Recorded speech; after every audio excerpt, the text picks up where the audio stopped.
Olá, eu sou Rubião Coser, sou artista visual e vou mostrar para vocês um pouco do meu processo da criação desse retrato. Eu quero mostrar as tintas que eu uso, um pouco da minha técnica, o como eu desenvolvo todo o projeto artístico e um pouco de como é a construção do retrato com um modelo vivo e a transição disso para uma fotografia. Então eu espero que vocês gostem. Bom, essa é a parte importante, muito importante dentro do retrato. É a nossa composição, como o modelo, nós escolhemos como o modelo tem que ficar, né? E colocá-la numa posição, pensando na luz, né? Eu escolhi essa posição e essa luz específica que estava realmente realçando os traços da modelo, né? Dando um destaque. Então isso é importante para que a gente escolha bem essa luz e comece a se preocupar antes mesmo de desenhar. E aí começo. Eu costumo começar sempre os meus retratos com carvão. Às vezes eu começo já com a tinta, mas eu sugiro para quem está começando que comece com carvão, porque é uma parte importante, ele é fácil de apagar, né, dentro da tela, e é uma coisa que ele pode facilitar para você achar as proporções, realmente gastar bastante tempo nessa parte, porque é muito importante que você se preocupe com o desenho para que demonstre as características, que ela já tenha, que a gente consiga ver já aquele retrato se formando, né, o rosto do modelo que você está usando, né, da modelo nesse caso. Então é importante que você foque no carvão e utilize um paninho, algo para que você possa apagar. Ele vai manchar, né? Eu dei uma base de azul ultramarinho, claro, e sombra queimada, só com terebentina, nada muito complicado, só para ter uma base de cor, para não trabalhar com branco e já sentir, isso às vezes me ajuda a soltar também no trabalho, porque eu já consigo sujar a tela, já não é aquela tela branca.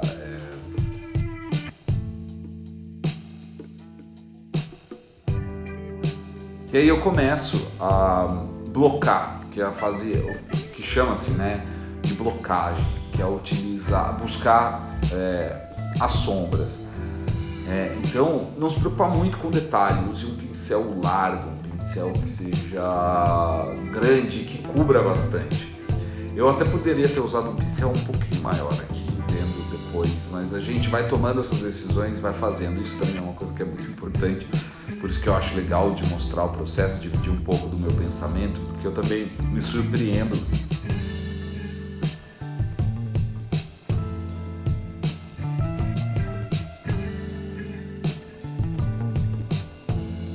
Então é importante que você use um pincel largo no começo da pintura e busque uma abstração das formas, né?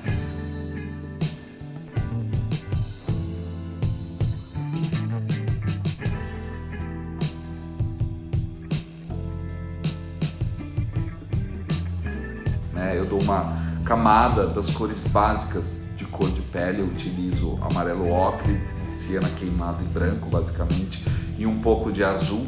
O azul vai tirar aquela saturação do laranja, que é importante que você tenha em mente que cores muito saturadas, com muito croma, fazem com que a arte tenha uma característica não realista, né? O nosso olho não enxerga os cromas como a gente enxerga no computador ou mesmo em uma animação, alguma coisa que a gente está acostumado a ver, ou certos tipos de pintura. Uma questão importante é pensar na questão das temperaturas, né? Que você trabalhe o quente com o frio, né? As cores frias e as cores quentes. Eu estou usando uma palheta reduzida e depois eu acrescento algumas cores a mais que eu costumo usar, mas é basicamente branco, amarelo ocre,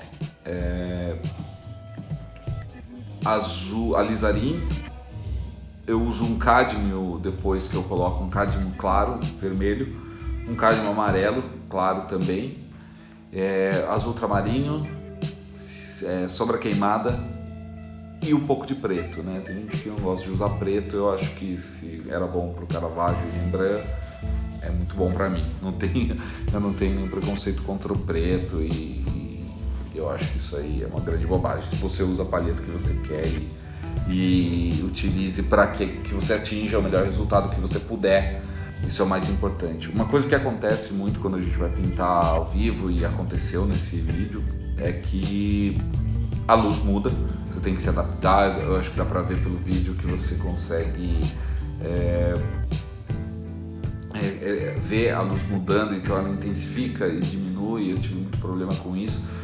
Então quando você trabalhar com o modelo, é importante que hoje você utilize as ferramentas da tecnologia que você tem, né? Nem que seja um celular, no caso aí foi uma câmera mesmo, tire uma foto do modelo, do que você está vendo, da pose que você está vendo, para que você tenha como referência posterior, para que você possa, caso as coisas não deem certo, como foi esse caso, você possa mudar. Então eu mudei para dentro do ateliê.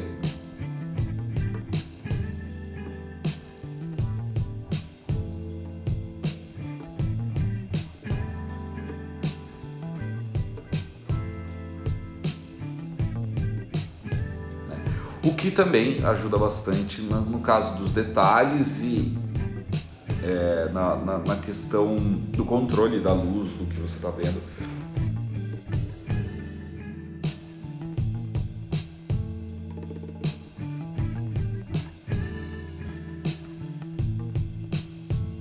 Mas é um processo de ajuste, né? Que você tem que ir ajustando os valores, isso é muito importante. Por isso que é muito importante você fazer exercícios com preto e branco e não se preocupar tanto com a cor. A cor, a gente acredita que é muito, muito importante, mas ela acaba sendo secundário de importância, porque é mais importante que você acerte os valores da sombra, os valores de luz, né? Para que você consiga trazer o volume, algo tridimensional para algo bidimensional, né?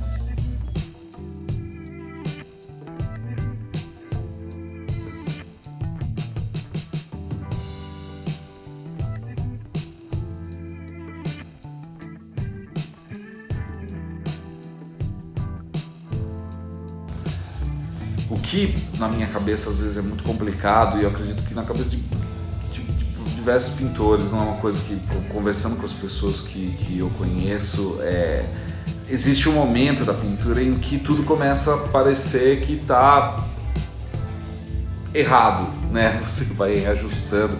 Ele é um processo de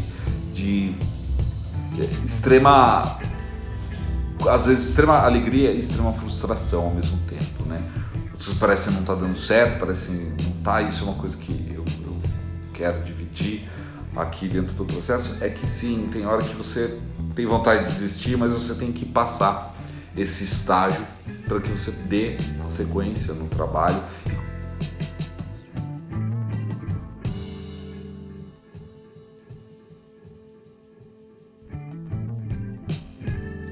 Então aí eu começo a trabalhar com muito mais detalhe, com muito mais esmero dentro do retrato, vendo bem as formas, ajustando as sombras, corrigindo muita coisa.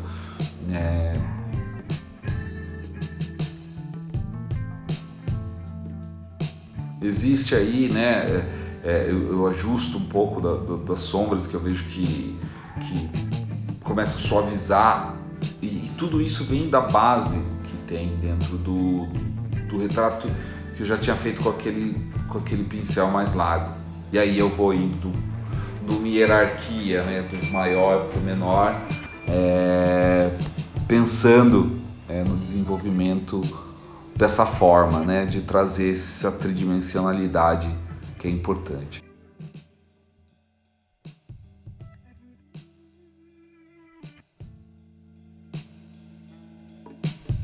Esse foi um processo que durou no total com algumas pausas, né? Um total de 3 horas diretas, pintando 3 horas e meia.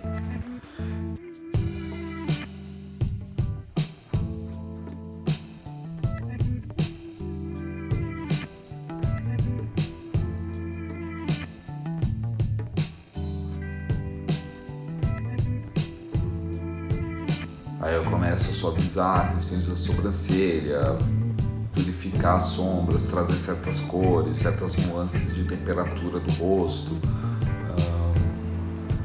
Realmente se preocupar em observar, parar para observar e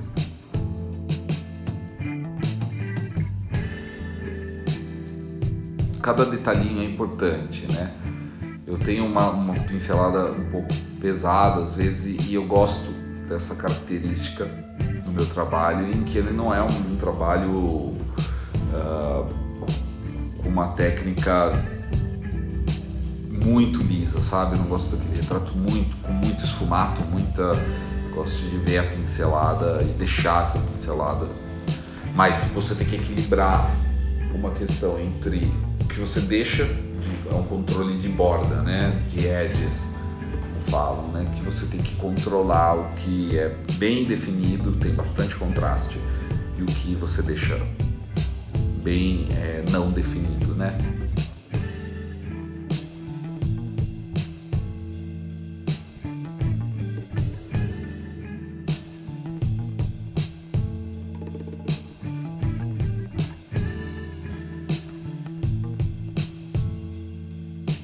Aqui eu começo a reviver as luzes com um pouco mais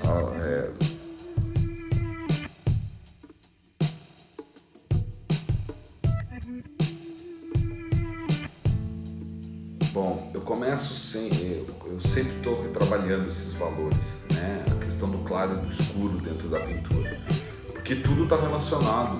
Conforme você vai colocando mais tinta na tela, mais resposta você vai tendo sobre as luzes e as sombras que você está colocando, né?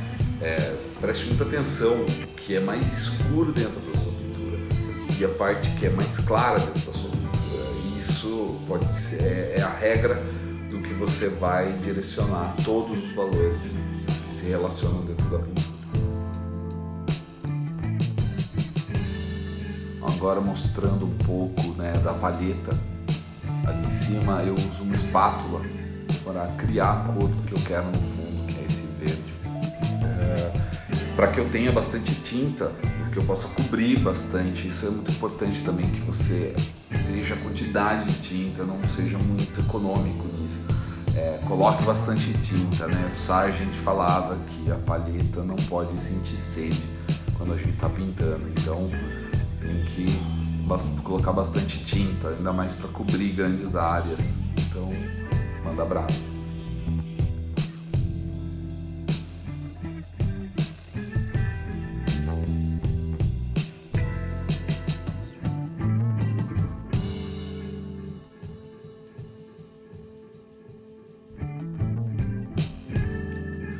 Aqui eu vou realçando um pouco dos brilhos e eu uso uma bengala para que eu possa não encostar na tela. Isso chama-se tento, mas no meu caso eu uso uma bengala que eu tenho já para isso, e ela auxilia para que eu não encoste, né? E tem uma firmeza na mão para poder fazer certos detalhes bem pequenos. Isso é muito importante, uma ferramenta muito legal de você usar.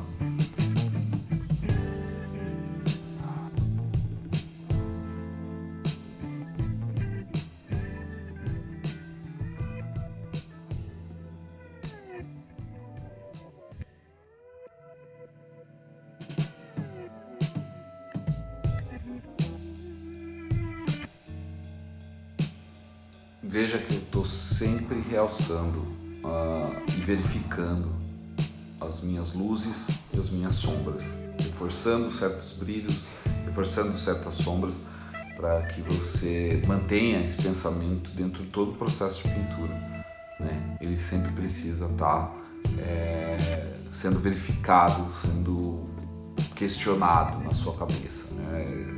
Essa sombra é mais escura, essa luz é mais clara, e acertando esses detalhes.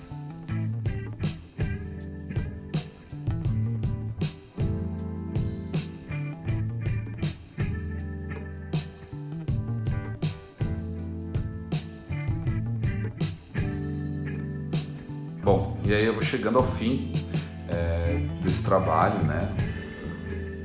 Eu gostei muito de ter feito, quero agradecer a Fernanda Bragem por ter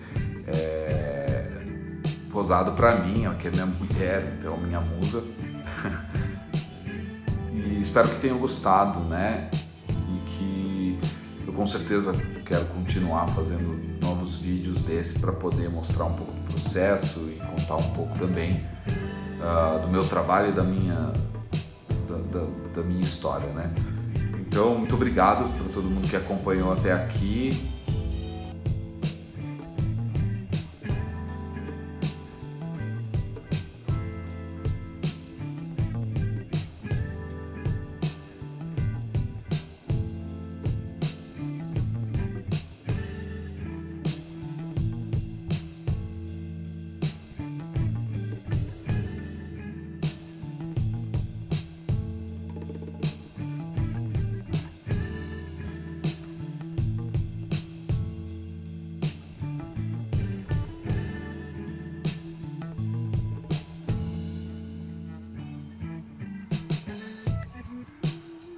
Bom, muito obrigado mais uma vez. Me sigam, deem um subscribe aí no meu canal e até a próxima com mais vídeos sobre pintura e arte para vocês. Obrigado.